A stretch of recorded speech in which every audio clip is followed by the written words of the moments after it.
ऐसा कैसे कर सकते हो मेरे साथ। कई बार मेरे मन में है कि मैं एक लेटर लिख देती हूँ कि मैं सुसाइड कर रही हूँ, the reason is Ekta Kapoor. मेरे मन में बहुत बार आया, बहुत डिप्रेशन में थी। लेकिन मुझे लगा कि आज मैं मर गई तो मुझे तो 2 महीने बाद लोग भूल जाएंगे, क्योंकि धोखा और चीटिंग ना हर कोई बेयर नहीं कर सकता, बर्दाश्त नहीं होता। देखो, अगर मैं खुद गलती करूँ ना तो एक टाइम के लिए मैं अपने आप को समझा सकती हूँ कि यार मुझसे गलती हुई है। लेकिन अगर कोई मुझे ना बेवकूफ़ बना के चला जाए, कोई मेरा समय बर्बाद करके चला जाए ना, तो बहुत तकलीफ होती है। और बिलीव मी, ये टाइम हर इंसान की ज़िंदगी में आता है। मेरे मन में बहुत बार आया जब मैं इनसे बार बार पूछ रही थी am I doing this show, am I doing this show, क्योंकि इनके सामान, इनके शॉपिंग के चक्कर में मेरे काफ़ी पैसे फंस गए थे। फिर उसके बाद मैं इनसे पूछ रही हूँ, हर रोज़ लटका रहे। मेरे मन में बार बार आता है कि मैं ऐसे सीधा लिखूँ, the reason is Ekta Kapoor, and मैं ये कर रही हूँ, मैं सारे कॉन्ट्रैक्ट पेपर वगैरह निकाल के रख दूँ। मेरे मन में बार बार आता है। लेकिन बात यह है कि अगर आज मैं सुसाइड कर लूँगी तो कल कौन मेरे लिए खड़ा होगा, या क्यों खड़ा होगा? कल ये लोग कोई भी कहानी बना देंगे। एकता कपूर को 2 हियरिंग के लिए बुलाया जाएगा, तीसरे में कोई सेटिंग कर लेगी, कोई कुछ नहीं कर पाएगा। लेकिन ज़िंदगी किसकी जाएगी? मेरी जाएगी। मेरा छोटा वाला भाई हॉस्टल में रहता है तो मैंने उसकी सारी तैयारी कर ली, मैंने मेरी मेड हटा दी, मैंने बहुत सारी चीज़ें कर ली थी, सब कुछ। तो मैंने कहा यार ये तो चीटिंग है। बोले नहीं मैम, शो वालों ने प्लान किया है कि वो आप ना एकदम से, मतलब कहते हैं ना, आप एक हुक्म का इक्का हमारी, हम आपको अचानक से रिवील करेंगे। नमस्कार, मैं हूँ गहना वशिष्ठ और आप मुझे देख रहे हैं नवभारत टाइम्स में। आपका बहुत बहुत स्वागत है गहना। आपकी अपनी शिकायत, आपकी अपनी बात जो एकता कपूर के बारे में आप कह रही हैं, वो पूरी कहानी में सुनना चाहता हूँ। मैं आपको शुरू से सारी बातें बताती हूँ। आपको लास्ट ईयर सारी बातें पता हैं, जो भी मेरे साथ इंसिडेंट्स हुए, ठीक है। मैं उसकी वजह से ऑलरेडी काफ़ी ज़्यादा डिस्टर्ब थी, और डिस्टर्ब होना नेचुरल है, मेरी जगह कोई भी होगा वो होगा। मैं घर पर थी, मैं अपना कमबैक प्लान कर रही थी, मैं कुछ 1-2 शोज़ वगैरह कर रही थी। मुझे अचानक से इनकी कास्टिंग टीम का फ़ोन आता है कि मैम ऐसे ऐसे करके एक रियलिटी शो है। उस समय इनके शो का नाम था फाल्कन। शुरू में इन्होंने इसका नाम लॉकअप नहीं रखा था, अर्लियर फाल्कन नाम था शो का। तो मैंने कहा क्या कॉन्सेप्ट है? बोले जेल थीम पर है, बिग बॉस जैसा रहेगा, मेटावर्स रियलिटी है, आप लोग को एक हाउस के अंदर रहना है, बट काफ़ी सारे टास्क होंगे, थोड़ा सा जेल जैसा फील होगा, बट इंटरेस्टिंग है शो। तो मैंने कहा नहीं यार, अभी तुरंत जेल से होकर आई हूँ और फिर आप लोग जेल वाली बातें कर रहे हो, मुझे नहीं करना। तो दे से फेयर है ना, एक मिल लेते हैं, समझ में आएगा कर लेंगे, नहीं समझ में आएगा नहीं करेंगे। मैंने कहा अच्छा ठीक है, मुझे 1 से 2 दिन दो। तो मुझे पता नहीं कि थोड़ा सा फिशी भी लगा, एंड मुझे नहीं मालूम ना कब कोई क्या प्लानिंग कर दे। तो मैं 2 से 3 दिन तक नहीं गई। फिर मैंने कहा चलो ठीक है, जाके मिल के आता हूँ। मैं गई बैंड्रा ईस्ट पे, एंडेमॉल शाइन इंडिया का ऑफिस है, मैं वहाँ गई। वहाँ पे मेरी राकेश तिवारी से मुलाकात हुई। राकेश तिवारी मुझे अपने उनके मेन चैम्बर में लेकर गए। वहाँ पे उनके बाकी क्रू बैठे हुए थे, जो कुछ ऑल्ट बालाजी के थे, कुछ एंडेमॉल के थे। मुझे जूम कॉल पर अपने क्रिएटिव हेड से शो की बात हुई। उन्होंने मुझे प्रॉपर शो की ब्रीफ दी कि it's a reality show, 70 days का शो रहेगा, आप शो के अंदर रहोगे, and you have to be real, you have to be wild, और जितनी भी एक्स्ट्रा एक्टिविटीज़ आप कर सकते हैं आपको करना है। At the end you have to give us good TRP। और फिर उन्होंने मुझसे मेरे सारे एक्सपीरियंस सुने, जो भी जेल का मैं भुगती। फिर उन्होंने मुझसे मेरे दोस्त, मेरी फैमिली, मैं कितनी इमोशनल हूँ, मैं कितनी स्ट्रांग हूँ, सारे जो भी क्वेश्चन आंसर्स में उन्हें चेक करना होता है कि शो के अंदर अगर इसे इमोशनली प्रेशर दिया गया तो ऐसे रिएक्ट करेगी। जो प्रॉपर होता है वो मेरा प्रॉपर, आपका हो तो ऑडिशन समझ लो, उनके साइड से एक ब्रीफ समझ लो, वो हुआ। उसके बाद बोले कि अच्छा फाइनली आप बता दो पेमेंट कितनी लोगे। मैंने कहा पेमेंट अच्छी करवा देना, अभी पैसों की बहुत ज़रूरत है। तो दे वर लाइक कि यार पैसों का थोड़ा सा इशू होगा, बट जो भी बेस्ट होगा हम कर देंगे। मैंने कहा ठीक है चलो उस पर बात करता हूँ। मैं घर आ गई। मुझे 2 दिन के बाद रदांश का फ़ोन आया कि hi ma'am how are you. मैंने कहा यार हम गुड, बताओ क्या है। बोला मैम आप पर डे क्या लोगे। मैंने बोला यार पर डे अभी तो मार्केट में मालूम नहीं, लाख रुपए तक कर देना पर डे मेरे को। तो बोला मैम बजट नहीं है, एज ऑलवेज जो हर प्रोडक्शन वालों का, जैसे ही बजट की बारी आती है हर प्रोडक्शन गरीब हो जाता है। कितना भी बड़ा प्रोडक्शन हो, जैसे पैसों की बात आएगी ऑल ऑफ सडन उनके सारे लॉस उनको दिखने लगता है। तो मैम ये बजट नहीं है, मैम वो बजट नहीं है। मैंने कहा फिर? तो बोले मैम, मैंने कहा अच्छा ठीक है चलो last to last 50,000 per day कर देते हैं, and then I am on. तो बोला मैम 2 दिन दो, बट आप भी थोड़ा सा बजट देख लेना, जो भी बेस्ट होगा कर देंगे। उसके बाद 1-2 बार और बजट को लेकर उससे बात हुई। दैन 2 दिन के बाद मुझे इनके EP का फ़ोन आया। कि maximum I can pay you 1.5 lakh rupees per week. Initially मेरे लिए बिलीफ भी बहुत कम बजट है, क्योंकि ये अमाउंट में मेरा पर डे लेती थी मैं शूट पे। मैंने कहा बट काफ़ी टाइम से मैं घर पे बैठी हुई हूँ, कर लेते हैं, एक कमबैक भी हो जाएगा, और बालाजी का शो है, एंडे मॉल का शो है, तो बड़ा शो है। मैंने कहा डन। सेकेंड डे मुझे कन्फर्मेशन मेल आ जाता है कि this is the amount and we are locking you. मैंने कहा डन। उसके बाद मैं चली गई 1 दिन के लिए, 2 दिन के लिए नागपुर। तो मुझे इनके बैक टू बैक बहुत सारे कॉल्स आ गए, कह रहे आप कहाँ पर हैं, कहाँ पर हैं, you have to be here. मैंने कहा अच्छा ठीक है। मैंने पूछा क्या मैं कुछ और कर सकती हूँ? देन दे सेड नहीं मैम, आपको कुछ नहीं करना है, हमको आप लगोगे बैक टू बैक। तो उन्होंने मुझसे कहा आप अग्रीमेंट साइन करने आ जाओ। मैंने कहा ठीक है मैं आ जाती हूँ। मैं गई इनके ऑफिस, मैं जाकर के अग्रीमेंट इनका साइन करके आई। उसके बाद इन्होंने मुझे भेजा इस पे सबर्बन भेजने के पहले उन्होंने मुझसे मेरी मेडिकल रिपोर्ट्स मंगाई। लास्ट 1 ईयर मैंने जो भी CBC से लेके सारे ब्लड टेस्ट, मैं जो भी मेडिसिन ले रही हूँ, मेरी जो डाइट है, मैं जो भी चीज़ें फॉलो करती हूँ, क्योंकि आपको जब एक घर के अंदर रहना होगा ना तो आपकी बहुत सारी चीज़ें हो जाती हैं। तो मैंने सारी चीज़ें इन्हें भेजी। डॉक्टर के इन्होंने सिग्नेचर मांगा, डॉक्टर का एड्रेस मांगा, डॉक्टर की सारी चीज़ें मांगी, मैंने सब दे दिया। एंडमॉल शाइन इंडिया का एक प्रॉपर फॉर्म है जो हर बिग बॉस वाले को साइन कराते हैं। वो होने के बाद मुझे 2 दिन के बाद यहाँ सबर्बन भेजा। तो मैंने पूछा क्यों भेज रहे हो, मैं तो ऑलरेडी दी हुई आपको रिपोर्ट्स। बोले मैम इट्स अ प्रोसीजर, सबको करना होता है। मैं सबर्बन गई तो वहाँ जाके मुझे पता चला कि हाँ इट्स अ रूटीन, जितने भी लोग रियलिटी शो में जाते हैं सबको करते हैं। वहाँ मुझे टेटनस की इंजेक्शन इन्होंने दी कि शो के अंदर कोई चोट वगैरह लग जाएगी। तो अब आप सोचो जब सारी चीज़ें इतनी प्रॉपर चल रही हैं, मेरे दिमाग में कैसे आएगा कि ये लोग मुझे निकालने वाले हैं, टर्मिनेट करने वाले हैं, क्योंकि प्रोसीजर बहुत रूटीन चल रहा था, बहुत नॉर्मल चल रहा था। मैं गई वहाँ से करा के आई। फिर 2 दिन के बाद मेरी इन्होंने जूम कॉल पे साइकेट्रिस्ट के साथ में 2 से ढाई घंटे का सेशन हुआ, जिस पर उन्होंने मेरा शॉर्ट टेम्पर हूँ मैं या नहीं हूँ, मैं किसी डिप्रेशन में हूँ या मैं कैसी हूँ, मुझे कोई टेंशन तो नहीं है, या शो के अंदर कोई कुछ एक ऐसे इंसिडेंट हो जाता है तो मुझे कैसे हैंडल करेंगे, उस टाइप के क्वेश्चन हुए। He was absolutely fine with that, बहुत सारे। उसके बाद फिर से मेरे इनके साथ एक जूम कॉल पे प्रॉपर कॉल हुआ। एक कॉल ऑलरेडी हो चुका था जहाँ पे इन्होंने मुझे बता दिया था कि एक तो ये कंगना रनावत शो की होस्ट होगी, वो सब हो चुका था। फिर से इनके साथ कॉल हुआ, अगेन सेम, अब शो के अंदर क्या करोगे, क्या स्ट्रैटेजीज आपकी रहेंगी, आपके पास क्या स्ट्रॉन्ग टॉपिक्स हैं, आप अपने टॉपिक्स तैयार करके रखो। फिर आपके जो भी पर्सनल सीक्रेट्स हैं वो आप तैयार करके रखो, क्योंकि जब भी आप एलिमिनेट होने वाले होंगे आपके सीक्रेट्स रिवील होंगे, तभी आप बच पाओगे। और जो सीक्रेट्स हैं वो इतने स्ट्रांग रखना है कि आदमी को सुनने में अच्छा लगे, क्योंकि एट दी एंड तो सारा गेम TRP का है। मुझे जितने समझ में आए मैंने भेजे। तो उन्होंने मुझसे कहा हम भी आपके सीक्रेट्स ढूंढ रहे हैं, हमारे भी लोग लगे हुए मार्केट में, हमें कुछ मिल गया तो हम भी कर रहे हैं। मैंने कुछ 7-8 बना के दिए जो कहीं ना कहीं से एकता कपूर के प्रोडक्शन हाउस से जुड़े हुए थे, क्योंकि मैं बहुत टाइम से एकता कपूर के बहुत सारे डायरेक्टरों को जानती हूँ। तो मुझे एक बार के लिए लगा था कि जैसे मैंने ये सारे सीक्रेट्स दे रही हूँ तो शायद ये मुझे नहीं लेंगे, मेरे मन में एक बार आया था। फिर उनको मैंने पूछा तो बोले अरे नहीं इट इज़ एब्सोल्युटली फाइन। फिर मैं हमेशा कोशा के टच में थी। कोशा ऑल्ट बालाजी के साइड से है, जो मेरे साथ कॉस्ट्यूम से लेकर मुझे कहाँ जाना है क्या करना सब कुछ मेरे साथ कोऑर्डिनेट कर रही थी। फिर उसका मुझे एक मैसेज आता है जहाँ पे उसने मुझे बताया डूज एंड डोंट्स, आपको ये कैरी करना है, आपको वो कैरी करना है, आपको ऐसे कपड़े लेके जाना है, उनको कोई प्रिंट्स नहीं चाहिए, मतलब जिस पे रिलीजियस प्रिंट्स ना हो, कोई फेमस कार्टून का हो, कोई फेमस ब्रांड्स नहीं होने चाहिए, कोई फेमस अगर कोई शो है उसका लोगो नहीं होना चाहिए, बहुत सारी क्लोथिंग होती है जिसपे ना उनके ब्रांड्स क्लियरली दिखते हैं वो नहीं चाहिए। तो मुझे पूरी की पूरी शॉपिंग एकदम से फ्रेश करनी पड़ी, एकदम से, क्योंकि हर कपड़े में कहीं ना कहीं कुछ ना कुछ लोगो होता है।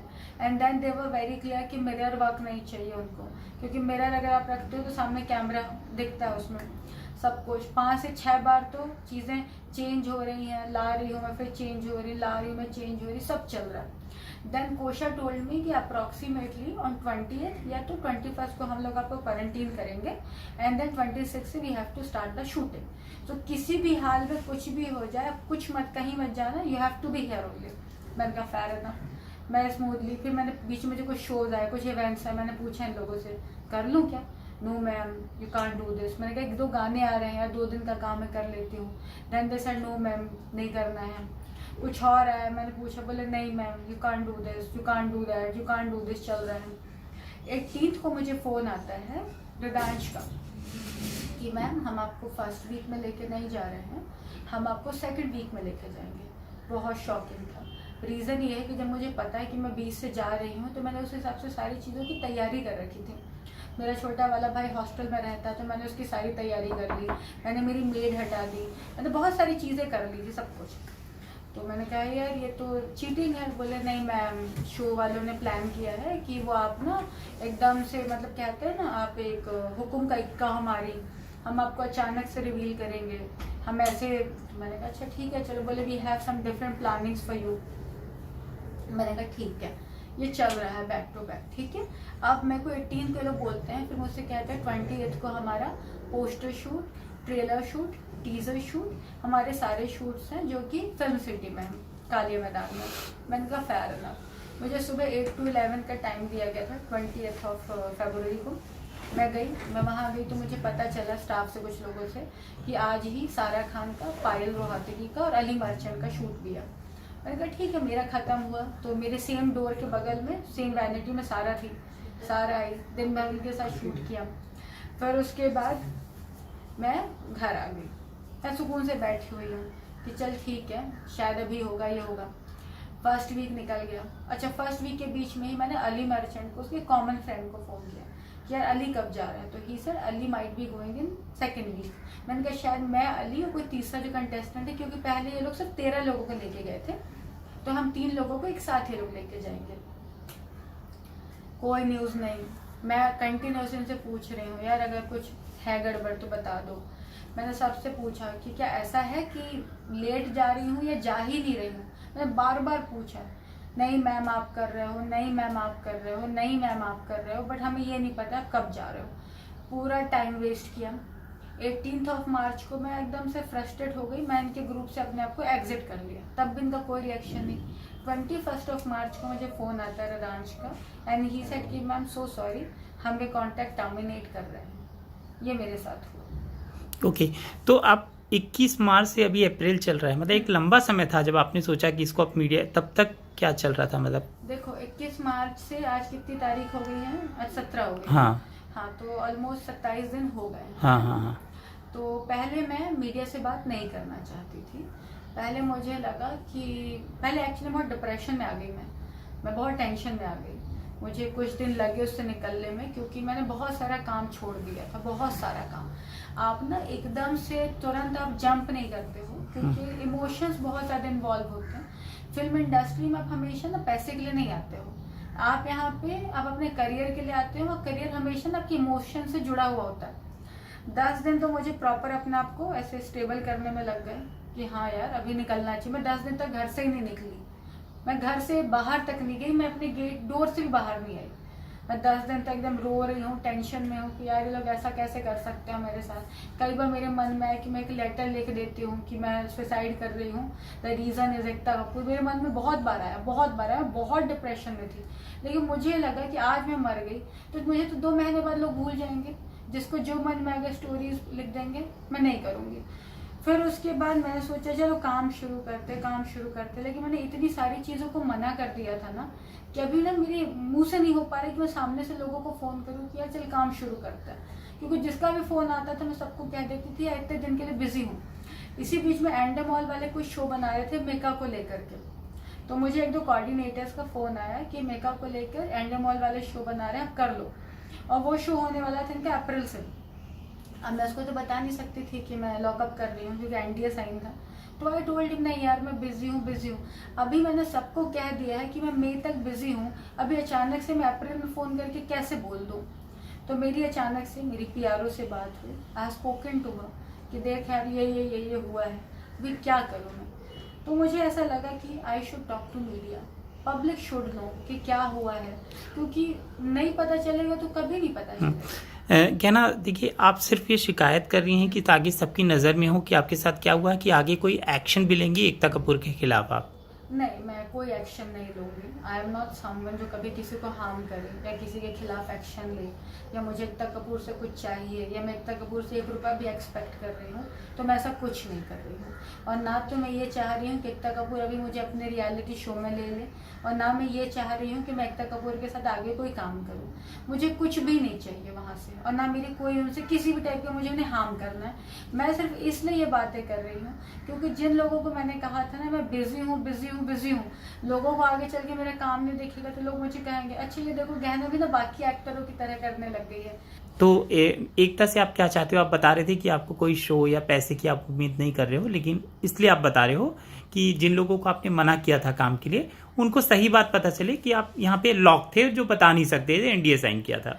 एग्जैक्टली क्योंकि लोगों को क्या लगेगा अगर आज मैं बात नहीं करूंगी ना, अरे गहना भी उन्हीं आर्टिस्टों जैसी है जो घर पे बैठती है और बातें करती है मैं बिजी हूँ, तो पब्लिक शुड नो कि एक्चुअली मैं काम कर रही थी, जो बाद में मुझे ऑल ऑफ सडन बिना रीज़न बताए मुझे टर्मिनेट कर दिया गया। एक रीज़न। दूसरा रीज़न ये है कि जैसे यहाँ पे आर्टिस्टों को ना 25 दिन के कॉन्ट्रैक्ट में साइन कर लेते हैं कि हर हफ्ते हम आपको 25 दिन शूट करेंगे, आप 25 दिन दे दो, और वो काम कितने दिन करते हैं? 5 दिन करते हैं, 7 दिन करते हैं। पेमेंट वो उन्हीं दिनों की देते हैं जब काम करते हैं, बाकी दिन का क्या है? आर्टिस्ट अपने लिए स्टैंड नहीं ले पाते। 12 घंटे की शिफ्ट में प्रोड्यूसर्स उनसे 18 से 20 घंटे काम करवाते हैं, आर्टिस्ट स्टैंड नहीं ले पाता। आर्टिस्ट को साइन करके 6 महीने घर पे बैठा दिया जाता है, आर्टिस्ट बोलता नहीं कि उसे आगे काम नहीं मिलेगा। तो बेसिकली मैं इसलिए स्टैंड ले रही हूँ। और अभी जो लोग मुझे कह रहे हैं ना कि मैं एकता कपूर से पंगा ले रही हूँ, कल वो मुझे काम नहीं देगी, तो बिलीव मी मुझे एकता कपूर से कोई काम नहीं चाहिए। ना मुझे एकता कपूर से कोई सिंपैथी चाहिए, ना मुझे एकता कपूर से कोई सपोर्ट चाहिए, ना मुझे एकता कपूर से कोई काम चाहिए। जो इंसान अपनी ज़ुबान का नहीं है, जो इंसान अपने कमिटमेंट्स का नहीं है, जिस इंसान को दूसरों के समय की कीमत नहीं है, मेरी नज़र में उस इंसान की कोई कीमत नहीं है। तो मुझे कुछ नहीं चाहिए। अभी भी जब आज मैं लोगों को इंटरेक्ट कर रही हूँ तो मुझे 1-2 लोगों ने बोला कि यार गहना तेरा बड़ा नुकसान हो जाएगा, तू इंडस्ट्री में पंगा ले रही है। तो मैं झूठ नहीं बोल रही हूँ ना यार, झूठ बोलूँ तो मैं डरूँ? I have all the proof, मेरे पास सारे प्रूफ्स हैं, मैं सारी चीज़ें लेकर बैठी हुई हूँ, तो मैं क्यों डरूँ?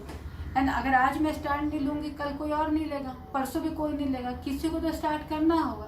तो मेरा ये सिर्फ स्टैंड है। मैं लोगों को बताना चाहती हूँ कि अगर आपको बालाजी प्रोडक्शन हाउस से कॉल आता है और बोलते हैं कि बैठ, डोंट सिट, साइड में ऑप्शन रखो, क्योंकि ये लोग बिल्कुल रिलायबल लोग नहीं हैं। आमतौर पे जब भी इंडस्ट्री में, जैसे कि आप भी जानती हैं, आपने भी कहा कि जब कोई किसी के खिलाफ बात करता है तो उसका करियर बर्बाद कर देते हैं। मतलब वो एक ग्रुप है जो कि उनके साथ फिर काम नहीं करता, जो भी जैसे आपके साथ होगा कि एकता के जो दोस्त हैं शायद वो काम नहीं करें, एकता काम नहीं करें। क्या फ़र्क पड़ता है? जब एकता कपूर आज 4 महीने बैठा सकती है, आज मैं एकता कपूर के बड़े क्या ना गुणगान कर लूँ, मैं कहूँ एकता कपूर बहुत अच्छी है। आज तो मेरे एकता कपूर से कोई दुश्मनी नहीं थी, आज मेरा एकता कपूर के साथ कोई पंगा नहीं था, मैंने कभी उनके खिलाफ कभी कोई स्टेटमेंट नहीं दिया था। अभी तो उन्होंने मुझे 4-4.5 महीने बैठा दिया ना, 4-4.5 महीने के कम होते हैं। अभी जब बिना कुछ किए उन्होंने इतना गलत मेरे साथ कर दिया, तो अब चलो बोल के देख लेते हैं, सच ही तो बोल रही हूँ। अभी इतना बिगाड़ लिया और जो बिगाड़ना बिगाड़ लेंगे, क्या हो जाएगा उससे? अब अगर अचानक लॉकअप वाले कहते हैं कि अब हम आपको अंदर ले रहे हैं, अब आप आज शाम को फ़ोन आता है या कल फ़ोन आता है, 1 हफ्ते में फ़ोन आता है, लास्ट चल रहा है शायद, अब आपको लेते हैं तो चाहे? मैं बिल्कुल नहीं करूँगी। मैं एकता कपूर की शक्ल तक नहीं देखना चाहती।